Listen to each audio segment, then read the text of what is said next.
সুপ্ৰভাত ৰাইজ, উঠিলে নে আপোনালোকে? মই কিন্তু আজি 6 বজাতে সাৰ পালোঁ। সাৰ পাই ফোনটো খুলি দেখিলোঁ কমে 12টামান মিছ কল।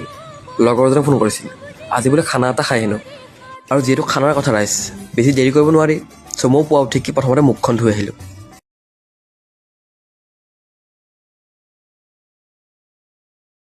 আচলতে ৰাইজ কাহিনীটো এনেকুৱা ধৰণৰ, মোক মানে কালি বান্দৰতে খেদিলে, বৰ বেয়াকৈ খেদিলেহে গাইজ। বান্দৰে খেদা খাই মই বাপেকে ঘৰৰ পিছফালে গৈ পালোঁ। যাই যে দেখোঁ আমাৰ এডাল গছ এডাল পৰি আছে। মই চাওঁ যে পূৰা কাঁচকল একঠো লাগি আছে অতি সুন্দৰকৈ। মই বাপেকে বেছি দেৰি নকৰি কাঁচকলটোক পূৰা কাটি আনিলোঁ। পূৰা ঘৰৰ কল ন গাইজ, ফ্ৰেছ।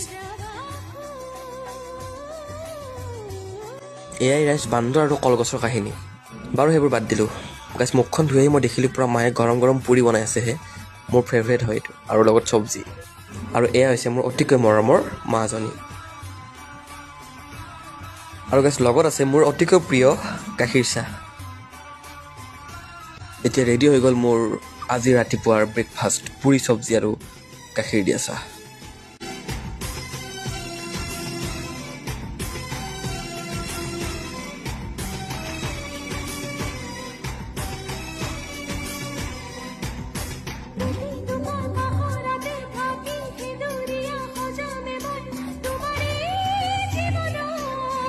আৰু ৰাইজ, এই বস্তুটো কাৰ কাৰ প্ৰিয় হয় কমেণ্টত জনাব নাপাহৰিব দেই।